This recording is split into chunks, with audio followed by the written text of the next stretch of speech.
ஆண்டவர் கொள்ளை நோய்கள்னு ஒண்ணு சொல்றாரு பாத்தீங்களா, மொத்தம் 24ல. இந்த கொள்ளை நோய் என்பதுதான் இப்பொழுது சமீபத்தில் நமக்கு நடந்து போனதான கொரோனாவை குறித்து தான் அங்கே சொல்லப்பட்டிருக்கு. அது எப்படிங்க நீங்க கொரோனா அப்படின்றீங்கன்னா, நிறைய கொள்ளை நோய் பத்தி பைபிள்ல சொல்லியிருக்கு. பர்டிகுலரா கடைசி காலத்துல இஸ்ரவேலர்கள் திரும்பி வந்த பிறகு நடக்க வேண்டிய ஒரு யுத்தம் இருக்கு, ஒரு கொள்ளை நோய் இருக்கு. அதை பத்தி நீங்க வாசிங்க. வெளிப்படுத்தின விசேஷம் 6ஆம் அதிகாரம், வெளிப்படுத்தின விசேஷம் 6ஆம் அதிகாரம் 4வது வசனத்தை வாசிங்க. அப்பொழுது சிவப்பான வேறொரு குதிரை புறப்பட்டது.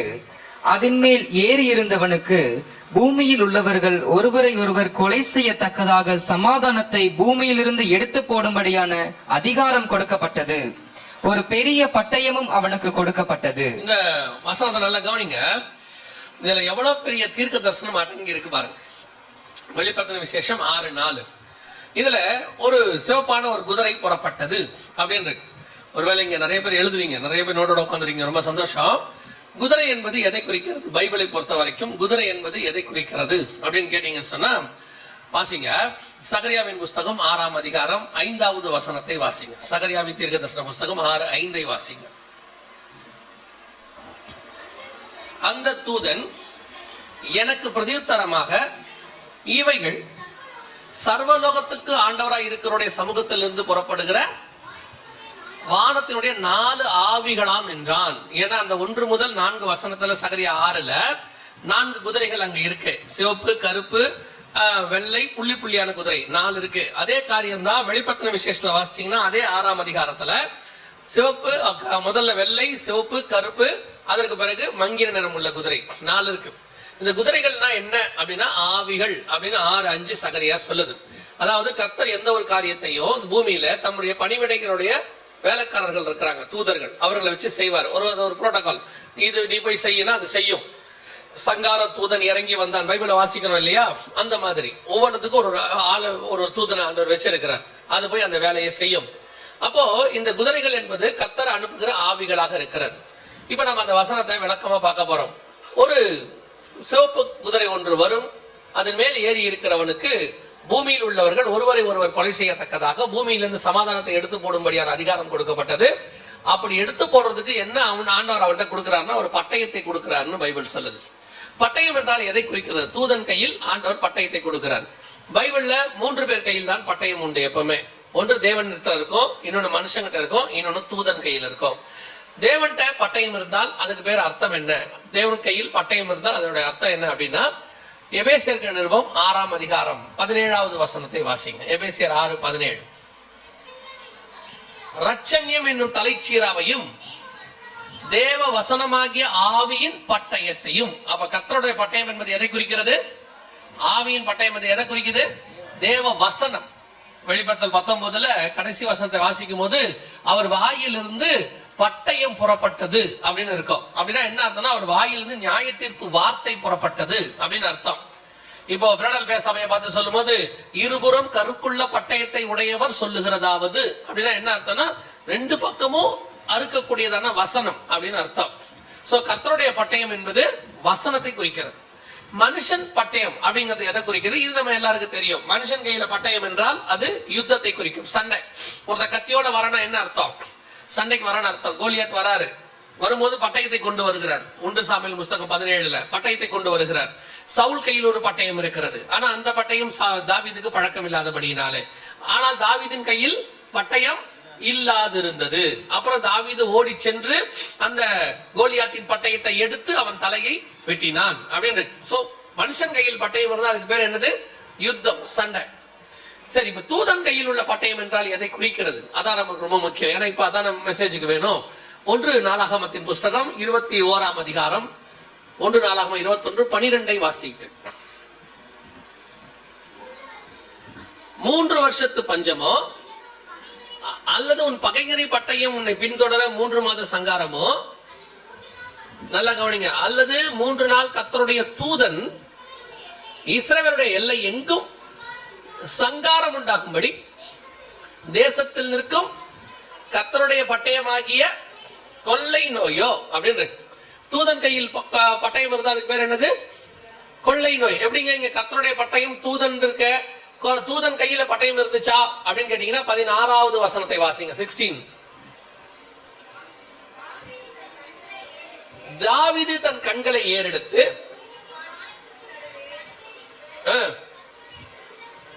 கர்த்தருடைய தூதன் உருவின பட்டயத்தை தன் கையில் பிடித்து,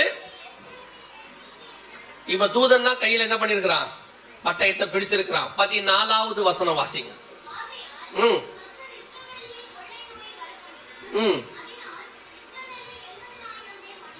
அப்ப தூதன் பட்டயத்தை நீட்டினா என்ன வரும்? கொள்ளை நோய் வரும். இப்போ 6ஆம் அதிகாரம் வெளிப்படுத்தின விசேஷத்துக்கு வந்துருங்க. அதே காரியம் தான் இங்க இருக்கு, வேற ஒண்ணுமே இல்ல. அவனுக்கு ஒரு பெரிய பட்டயம் கொடுக்கப்பட்டது.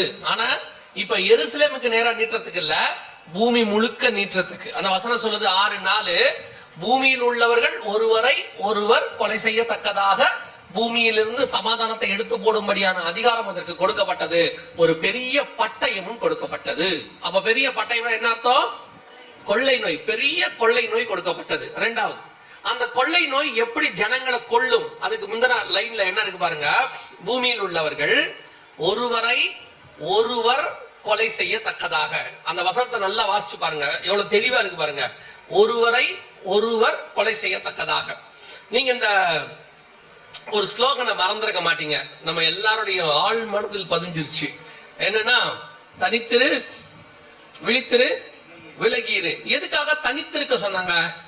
குவாரண்டைன் அப்படின்னு ஒரு வேர்டை யூஸ் பண்றோம்ல, தனித்திரு அப்படின்னு ஏன் சொன்னாங்க அப்படின்னா, இந்த கொரோனாவுடைய பரவுதல் எப்படி பரவுச்சு அப்படின்னு கேட்டீங்கன்னா, ஊகான் மாநிலத்துல சைனால ஆரம்பிச்சிச்சு. ஏறக்குறைய பூமி முழுக்க 2 தீவை தவிர ஆல்மோஸ்ட் 185 நாடுகளுக்கு பரவுச்சு. 185 நாட்டிலையும் மரணம் வந்துச்சு. அது பரவுறதுக்கு ஒரே ஒரு வழி, மனுஷன் மூலமாய் மட்டும், ஒருத்தர் மூலமா இன்னொருத்தருக்கு. தண்ணியின் வழியாகவோ காற்றின் வழியாகவோ எப்படி அது பரவல. சிலதுல தண்ணி வழியா பரவும், சிலது காற்று வழியா பரவும். நீங்க பார்த்திருப்பீங்க நினைக்கிறேன். சிலது தும்புனாலே வைரல் ஃபீவர்லாம் சொல்றாங்க. அப்படி வந்துச்சுன்னா ஒருத்தர் மூலியமா ஒருத்தருக்கு என்ன செஞ்சிடும்? பரவிடும். ஆனா மரணத்தை கொண்டு வராது. சிலது இருக்கு மரணத்தை கொண்டு வரும், பரவாது. இப்ப கேன்சர் இருக்கு, மரணத்தை கொண்டு வரும், ஆனா என்ன செய்யாது? யாருக்கும் அது தொத்தாது, பரவாது. ஆனா ஒரு கொள்ளை நோய் பரவும், பூமியில் உள்ளவர்கள் ஒருவரை ஒருவர் கொலை செய்யத்தக்கதாக. அதுவும் ஒரு நாட்டில் உள்ளவர்கள் அல்ல. இப்ப நம்ம 1 நாளாகமத்துல பார்த்தது எருசலேம் பட்டணத்தில் மட்டும். நியாயாதிபதிகள்ல பாத்தீங்கன்னா பெலிஸ்தியர் பாளையத்தில் மட்டும். எகிப்துல யாத்ராகமத்துல வாசிச்சீங்கன்னா எகிப்தியருக்கு மட்டும் அப்படின்னு இருக்கும். ஆனா இது அப்படி இல்ல, பூமி முழுக்க, வேர்ல்டு வைட். இது எப்ப வரும்? இஸ்ரவேலர்கள் திரும்பி வந்த பிறகு வரும். தங்கள் சுய தேசத்துக்கு அவங்க வந்த பிறகு வரும்னு பைபிள் சொல்லுது. அப்ப கடைசி காலத்தில் நடக்க வேண்டிய அடையாளங்களில் ஒன்று, ஏன்னா சீஷர்கள் என்ன கேட்டாங்க? நம்முடைய வருகைக்கும் உலகத்தின் முடிவுக்கும் அடையாளம் என்ன அப்படின்னு கேட்ட போது இயேசு சொன்ன ஒண்ணு கொள்ளை நோய். அந்த கொள்ளை நோய் எப்படி வரும்னு வெளிப்படுத்தல் 6:4 இருக்கு. பூமி முழுக்க வரும், ஒருத்தர் மூலமா இன்னொருத்தர் வரும், ஒருவரை ஒருவர் கொலை செய்யத்தக்கதாக. அதுவும் எப்படி வரும்? மரணத்தை கொண்டு வரும். டோட்டலா கிட்டத்தட்ட உலகம் முழுக்க இந்த கொரோனா எங்க போச்சோ அத்தனை நாட்டிலும் மரணம் உண்டு. மரணம் இல்லாத நாடே கிடையாது. அதான் சொன்னேன், 2 நாட்டுக்கு தான் போல, தீவுக்கு தான் போல, அங்கே மரணம் கிடையாது. ஏன்னா அங்க ஏர்போர்ட்டும் கிடையாது, எதுவுமே கிடையாது. கடல் வழியா தான் போக முடியும். அதுவும் எப்பயாதான் ஒரு கப்பல் வருமா அந்த 2 தீவுக்கும். மற்றபடி வேர்ல்டு வைட் 185 நாடுகளுக்கு மேல மரணம் வந்துச்சு. ஒருத்தர் மூலமா ஒருத்தருக்கு வந்துச்சு. கர்த்தர் சொன்னபடி துல்லியமாய் கொள்ளை நோய் வழியாக வந்துச்சு. இது நம் கண்களுக்கு முன்பாக. இப்போ அதை விட பெரிய ஆச்சரியம் என்ன தெரியுமா? இந்த பைபிள்ல நிறைய 3.5 வருஷம் கணக்கு இருக்குது. உங்களுக்கு தெரியும் நினைக்கிறேன். பனியும் மழையும் பெய்யாதபடிக்கு 3.5 வருஷம் வானத்தை அடைத்து போட்டான். ஸ்திரீயானவள் வனாந்தரத்திற்கு 3.5 மாசம் ஓடி போனால் 42 மாதம் யுத்தம் பண்ணும்படி அதற்கு அதிகாரம் கொடுக்கப்பட்டது. நிறைய 3.5 வருஷம் இருக்குது. உங்களுக்கு தெரியுமா கொரோனாவுடைய எமர்ஜென்சி பீரியட் எவ்வளவுன்னு சொல்லி? கொரோனாவுடைய எமர்ஜென்சி டைம், யூஎன்ஓட டைம் எவ்வளவு தெரியுமா? எக்ஸாக்டா 3.5 வருஷம்.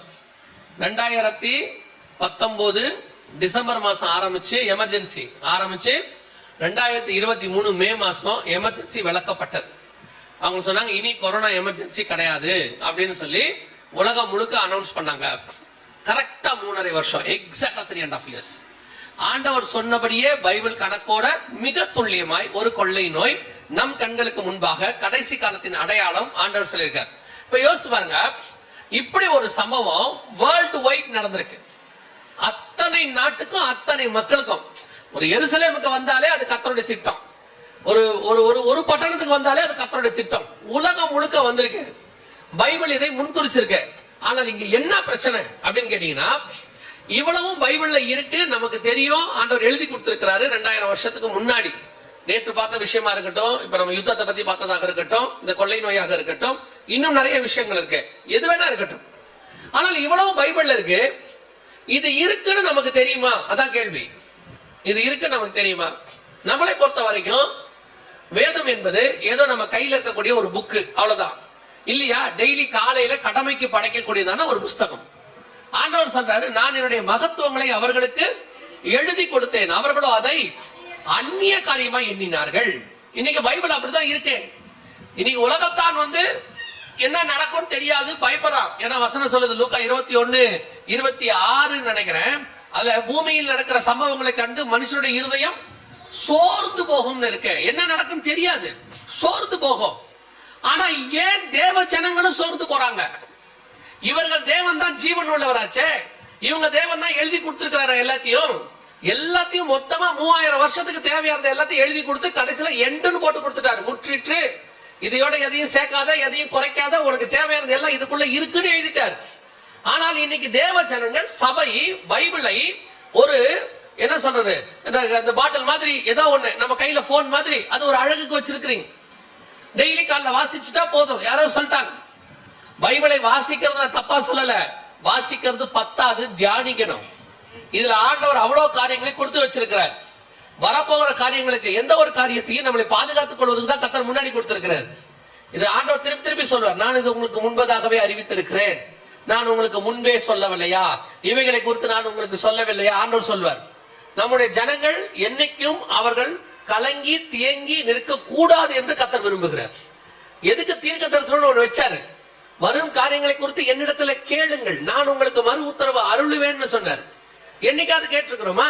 சரி, எழுதி கொடுத்ததாவது படிச்சிருக்கிறோமா? கொரோனா வரத்துக்கு முன்னாடி 2000 வருஷத்துக்கு முன்னாடி பைபிள் அது இருக்கு. எதுக்கு முன்னறிவிக்கப்படுது? நினிவே ஜனங்களுக்கு முன்னறிவிக்கப்பட்டது. எதுக்காக? அவங்க மனம் திரும்புவதற்காக. ஒரு காரியத்தை கர்த்தர் ஆகாபுக்கு போய் சொல்றாரு, எலியாவை, நீ சாக போறேன்னு. அவன் போய் சொல்றான். எதுக்காக? ஆகாப் மனம் திரும்புவதுக்கு. மனம் திரும்பின கர்த்தர் அதை தள்ளி போட்டார். நினிவே ஜனங்க மனம் திரும்பின கர்த்தர் அதை தள்ளி போட்டார். கர்த்தர் சொல்றது எதுக்காக முன்னாடி அறிவிக்கிறாரு? ஒண்ணு தீர்க்கதரிசி வழியா சொல்றாரு, பைபிள்ல சொல்லி வச்சிருக்கிறாரு, இல்ல கழுத வழியா சொல்றாரு. நீங்க ரெண்டுமே கேட்டா எப்படி? ரெண்டுமே கேட்கல. இப்ப நமக்கும் சபைக்கும் உலகத்துக்கும் என்ன வித்தியாசம் இருந்துச்சு கொரோனால? சொல்லுங்க. சபைக்கும் உலகத்துக்கும் என்ன வித்தியாசம்? கொரோனாவை பார்த்து உலகமும் பயந்துச்சு, சபையும் பயந்துச்சு. சபைனா நான் சொல்றது கட்டடத்தை அல்ல, டினாமினேஷனை அல்ல, நம்மை சொல்றேன். நம்மளும் பயந்தோம். கட்டடம் அவங்களுடைய காரியங்கள் எல்லாம் மூடப்பட்டது, நம்மளும் மூடிட்டோம். என்ன டிஃபரன்ஸ் நமக்கும் அவங்களுக்கும்? நம்ம தேவனுக்கும் அவங்க தேவனுக்கும் என்ன டிஃபரன்ஸ்? எப்பவுமே டிஃபரன்ஸ் ஆண்டவர் காட்டிட்டே இருப்பாரு. எகிப்து முழுக்க வந்துச்சு, இஸ்ரவேல் மேல வரல, ஜனங்க மேல வரல. அப்படி இல்லைனா தான் அவர்கள் தேவன் பெரியவர்னு அவங்க தெரிஞ்சுப்பாங்க. அப்போ இவ்வளவு கொரோனா வந்துச்சுல்ல, அப்ப சபை எங்கன்னா போச்சு? சபையே அவங்கள மாதிரியே பயந்துச்சு, சபையே அவங்கள மாதிரியே பாதிக்கப்பட்டுச்சு. காரணம் என்ன? அதான் ரீசன். சபை ஆயத்தப்படாமல் இருந்துச்சு. சுகமளிக்கிற ஆராதனை, சுகமளிக்கிற வரம் நம்ம கிட்ட தான் இருக்கு. வசனம் தெளிவா சொல்லுது, இயேசுவின் காயங்களால் குணமானோம், இயேசுவின் நாமத்தினாலே வியாதியஸ்தன் மேல் கரங்களை வைப்பீர்கள், அவர்கள் சொஸ்தமாவார்கள். அப்படிதான் இருக்கு பைபிள்ல. அப்படிதான் இருக்கு. ஆண்டவர் சொல்லிருக்காரு, என் நாமத்தினாலே வியாதியஸ்தன் மேல் கரங்களை வைப்பீர்கள், அவர்கள் சொஸ்தமாவார்கள். அப்போஸ்தலர் கூப்பிடும் போதே கர்த்தர் சொன்னது, தம்மோடு இருக்கவும் பிரசங்கம் பண்ணவும் குணமாக்கவும். அப்படிதானே சொன்னார் ஆண்டவர். அப்போ குணமாக்குறது நம்ம கிட்ட ஒரு கான்செப்ட் நம்ம கிட்ட இருக்கு, அந்த வரம் இருக்கு. அந்த ஆவியினாலே அற்புதங்களை செய்கிற வரம் இருக்கு. இயேசு குணமாக்குறவராய் சுற்றி திரிந்தார் இருக்கு. பவுல் அவர்களை குணமாக்கினான் இருக்கு. நாம செஞ்சிருக்கோம், இவ்வளவு நடந்திருக்கு. ஏன் கொரோனால மட்டும் இது நடக்கல? என்ன காரணம் அப்படின்னா, அதுக்கு முதல் ஸ்டெப்புக்கு நம்ம வரணும். சுகமளிக்கிற வரம் சபையில கிரியை செய்யணும்னா யாரால இது நடக்கும்னு பைபிள் சொல்லுது. யாரால சுகமளிக்கிற வரம் நடக்கும்? விசுவாசிக்கிறவர்களால் நடக்கிற அடையாளங்களாவன. அப்ப இந்த அற்புத அடையாளம் சபையில் நடக்கணும்னா சபைக்குள்ள என்ன இருக்கணும்? விசுவாசம் இருக்கணும். நீங்க என்ன விசுவாசிக்கிறீங்க? விசுவாசம்னா என்ன? முதல்ல நம்பப்படுதல் மேல் உறுதியும் காணப்படாத மேல் நிச்சயமும், அதான விசுவாசம். சரி, விசுவாசம் இல்லைன்னு ஆயிப்போச்சு. விசுவாசம் இருந்திருந்தா சுகமளிக்கிற வர கிரியை செஞ்சிருக்கோம். இங்க கிரியை செய்யல, அப்ப விசுவாசம் இல்லைன்னு தெரிஞ்சு போச்சு. சரி, விசுவாசம் எதனால வரும்? கேள்வினால கொஸ்டின் கேட்கறது இல்ல. வசனத்தை கேட்கறது. என்ன வசனம் கேட்கணும்? விசுவாசத்துக்கு ஏதுவான வசனத்தை கேட்கணும். அதான் பைபிள் எழுதி வச்சிருக்கு. இது 2வது ஸ்டெப். ஃபர்ஸ்ட் பார்த்தது 5வது ஸ்டெப், ஏன் சுகமாகல. 4வது ஸ்டெப், விசுவாசம் இல்ல. 3வது ஸ்டெப், ஏன் விசுவாசம் இல்லைன்னா விசுவாச வார்த்தையே சபையில இல்ல. நீங்க விசுவாசத்தை வார்த்தையை கேட்டா தான் உங்களுக்குள்ள விசுவாசம் வரும். கேள்வினாலதான் விசுவாசம் வளரும். இன்னும் கேட்டுக்கணும், இயேசு அப்படி செஞ்சிருக்கிறாரு, ஆண்டவர் அப்படிப்பட்ட அற்புதங்களை செஞ்சிருக்கிறாரு, செங்கடல் பிளந்திருக்கிறாரு, எல்லா தீமைகளுக்கு நடுவில் இந்த மாதிரி வார்த்தைகளை கேட்க கேட்க கேட்க உங்களுக்குள் விசுவாசம் வளரும். ஆட்டுக்குட்டியை பத்திரமா பாதுகாக்க வேண்டியது நம்முடைய வேலை. தோட்டத்துக்குள்ள குழி நரிகள் வரும், திராட்சை பழங்கள் சேதப்படாமல் பாதுகாக்க வேண்டியது நம்முடைய வேலை. சிங்கமும் கரடியும் வரும், சேதப்படாதவள் ஆட்டுக்குட்டியை பாதுகாக்க வேண்டியது நம்முடைய வேலை. சும்மாவாது சொல்லிட்டு எங்களுக்கு தெரியாது நாங்க எதிர்பார்க்கலாம் பேசக்கூடாது. பரிசுத்த ஆவியானவர் உங்ககிட்ட இருக்கிறார், அவர் எழுதி கொடுத்த புக்கு கையில இருக்குது, அவரால் நடத்தப்படுகிற சபை இருக்க, இது உங்களுக்கு போதுமானது. தயவு செய்து விசுவாசிகளுக்கு சொல்றேன், விசுவாச வார்த்தைகளை கேளுங்க. விசுவாச வார்த்தை கேட்கறது கொஞ்சம் கடினமாகத்தான் இருக்கும். அது உங்க மாம்சத்துக்கு ஏத்த மாதிரி இருக்காது, உங்க ஆத்மாவுக்கு ஏத்த மாதிரி இருக்கும். விசுவாச வார்த்தையை கேட்டீங்கன்னா உங்க ஆத்மா களி கூறும், அதுல ஆண்டவர் வெளிப்பாடு கொடுப்பாரு. இந்த மாம்ச வார்த்தை கேட்கறீங்கன்னா காதுல கேட்கறதுக்கு நல்லா இருக்கும். எப்பவும் எனக்கு ஆண்டவர் சொல்லி கொடுத்தது ஒண்ணுதான், காது கிணிய பிரசங்கம் பரலோகத்துக்கு கூட்டிட்டு போகாது, இருதயத்தை குத்துகிற பிரசங்கம் பரலோகத்துக்கு கூட்டிட்டு போயிடும். அல்லேலூயா. இன்னும் காலம் முடியல, கடைசி சான்ஸ் இன்னும் இருக்கு. போனது போகட்டும். ஆண்டவர் சொன்ன கொள்ளை நோய் என் கண்ணுக்கு முன்னாடி வந்துருச்சு, ஆண்டவர் சொன்ன காரியம் கடந்து போச்சு, இன்னும் கொள்ளை நோய் வரும். நல்லா கவனிங்க. இப்ப வந்தது சாம்பிள், இப்ப வந்தது கொரோனால எல்லாம் பாதிக்கப்பட்டுச்சா, மனுஷன் மட்டும் பாதிக்கப்பட்டானா? புல் பூண்டு பாதிக்கப்பட்டுச்சா, மிருகங்கள் பாதிக்கப்பட்டுச்சா, தண்ணி பாதிக்கப்பட்டுச்சா? வாசிங்க வெளிப்படுத்தின விசேஷம் 9ஆம் அதிகாரம் 4வது வசனம் வாசி. பூமியின் புல்லையும் பசுமையான எந்த பூண்டையும் எந்த மரத்தையும் சேதப்படுத்தாமல் தங்கள் நெற்றிகளில் தேவனுடைய முத்திரையை தரித்திராத மனுஷரை மாத்திரம் சேதப்படுத்த அவைகளுக்கு உத்தரவு கொடுக்கப்பட்டது. கொரோனால கரெக்டா இருக்கா? கரெக்டா இருக்கா? புல் பூண்டு மரம் செடி கொடி எதுவும் பாதிக்கப்படல, மனுஷன் மட்டும் பாதிக்கப்பட்டான். இருக்கா? இது இனிமேட்டு நடக்க போற விஷயம். 9 வந்து இதுக்கு மேல நடக்க போகுது. இப்போ வந்தது அதோடைய சாம்பிள். அதைத்தான் WHO சொல்லுது, கொரோனாவை விட 20 மடங்கு சக்தி வாய்ந்தது இன்னும் வருகிறது. WHO அனௌன்ஸ் பண்ணியிருக்கிறாங்க, இதை விட மோசமான வைரஸ் ஒன்று வருகிறது. இப்ப நம்ம கொரோனா வந்த இந்த போட்ட வேக்சின் எதுவும் நமக்கு ஒத்து வராது, புது வேக்சின் போடணும் சொல்றாங்க. WHO சொல்லியிருக்கிறாங்க. 9 வெளிப்படுத்தல் இனிமேட்டு தான் நடக்க போகுது. புல்லையும் பூண்டையும் பசுமையான எதையும் சேதப்படுத்தாமல் தேவனுடைய முத்திரையை பெறாத ஜனங்களை மாத்திரம் சேதப்படுத்தும்படி அந்த காலம் வருகைக்கு பின்னால் நடக்க வேண்டியது. அதுக்கு பைபிள் இப்பவே நமக்கு சாம்பிள் காட்டிருச்சு. எசேக்கியேல் 39 இப்ப நியூக்ளியர் வார் இப்ப வரப்போகுது. அதுல ஆண்டவர் அப்பவே சொல்லியிருக்காரு, மூக்க பொத்திக்கிட்டு போவாங்கன்னு இருக்கு பைபிள்ல. 39:11 வாசிங்க பாப்போம்.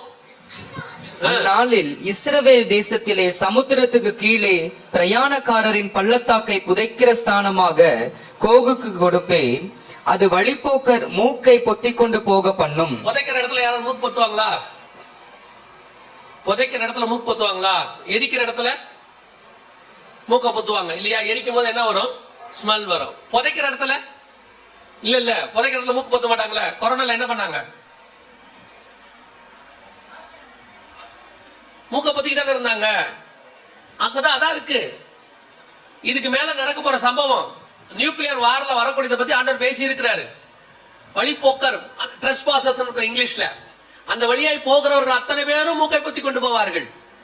இப்ப நம்ம எப்படி வழிபோக்கர் அத்தனை பேர் எப்படி போயிருக்கிறோம்? இங்கிலீஷ்ல ட்ரெஸ்பாசர்ஸ் தானே இருக்கு. அந்த இடத்துல வழிபோக அப்படிதான் இருக்கும். அந்த பக்கம் போறவங்க எல்லாம் மாஸ்க் போட்டு போவாங்க. இருக்கு பாருங்க, எசேக்கியேல் 39:11 2500 வருஷத்துக்கு முன்னாடி உள்ளது. இந்த வேதத்தை நீங்க என்ன நினைக்கிறீங்க? ஏதோ மத்தவங்க வச்சிருக்கிற மாதிரி பழமையான வேதம் நினைக்கிறீங்களோ? இது ஏதோ சும்மா கடமைக்கு ஆண்டவர் கொடுத்து வச்சு நினைச்சிருக்கீங்களோ? நம்ம வாழ்க்கைக்கு தேவையான அத்தனையும் பத்திரமாக அதை எழுதி கத்தர் கையில கொடுத்துட்டு போயிருக்கிறார். இது இன்னொரு ப்ராப்ளம் இருக்கு, புரிஞ்சுக்கோங்க. உங்களை நியாயம் தீர்க்க போகிறது ஒன்று உண்டு. என்னது? இந்த வசனமே உங்களை நியாயம் தீர்க்கும். நியாய தீர்ப்பில் ஆண்டவர் ஏதோ ஆள் போட்டு உட்காந்து கோர்ட்ல அட்வொகேட் ஜெனரல் எல்லாம் பேச மாட்டாங்க. நீங்க வந்து நிக்கும் போது உங்க வீட்டில் இருக்கிற பைபிள் வந்து நிக்கும். என்ன ஆண்டவர் கேட்பாரு, இந்த பயம் என்ன திறக்கவே இல்லை ஆண்டவரே, நான் இவன் வீட்டுல தான் இருந்தேன், இந்த பயம் ஒரு நாள் கூட என்ன பார்த்ததே இல்ல. கேட்டு பாருங்க. அவர் அப்படியே பைபிளை பார்ப்பாரு. அது அப்போ வந்து மானங்கட்டத்தனமா கேட்கும், பாத்தியாடா நீ என்ன அப்படின்னு கேட்கும். நான் கேட்க மாட்டேன், அது கேட்கும். ஆமா, நிறைய பேர் வீட்டுல போய் பாருங்க, இஸ்லாமியர்களை போய் பாருங்க, குரான் வைக்கிறதுக்கு ஒரு தனியா அழகா ஸ்டூல் போட்டு ஒரு பாய் போட்டு பத்திரமா வச்சிருப்பாங்க. இந்துக்களை போய் பாருங்க, அவங்க வீட்டுல ஒரு பூஜை அறைன்னு ஒண்ணு அழகா வச்சு எல்லாத்தையும் வச்சிருப்பாங்க. யூதர்களை போய் பாருங்க, பஸ்கா ஆசாரிக்கிறதுக்கு ஒரு சின்ன ஒரு இடத்த வீட்டுக்குள்ள பத்திரமா வச்சிருப்பாங்க. கிறிஸ்தவனை போய் பாருங்க, பைபிள் எங்க இருக்குன்னே தெரியாது. திடீர்னு பாஸ்டர் வந்துருவார் வீட்டுக்கு, சங்கீதா வாசிக்கலாம்னா பைபிளே அந்த குடும்பமே பைபிள் தேடும். பாத்திருக்கீங்களா? பைபிள் எங்க, பைபிள் எங்க, பைபிள் எங்க? கொண்டாந்து ஒரு பைபிள் கொடுப்பாங்க, அதுக்கு முதல் 2 அதிகாரம் ஆதியாகமே இருக்காது, சட்டையும் இருக்காது, பாம்பு வந்ததுல இருந்து இருக்கும். முதல் 2 அதிகாரமே இருக்காது. என்ன இப்படி இருக்கு பைபிள்? படிச்சு படிச்சு கிழிச்சிட்டாங்க. இல்லையா? சில வீட்டுல பைபிள் இருக்கும், கொடுக்கும் போது அப்படி தொடச்சு கொடுப்பாங்க மேல தூசிய, திறந்தா தானே தூசி போயிருக்கும். அப்புறம் இங்க எப்படி உங்களுக்கு தெரியும் இந்த சம்பவம் இல்ல? எவ்வளவு அழகா எழுதி கொடுத்திருக்கிறார் பாருங்க. ஒவ்வொரு விஷயமும் நம்ம கண்ணுக்கு முன்னாடி நடந்தது. மூக்கை பொத்தி கொண்டு போவார்கள், மனுஷரை மட்டும் பாதிக்கும், வேற எதையும் பாதிக்காது. ஆண்டவர் சொன்ன கொள்ளை நோய் நம் கண்களுக்கு முன்பாக கடந்து போயிடுச்சு.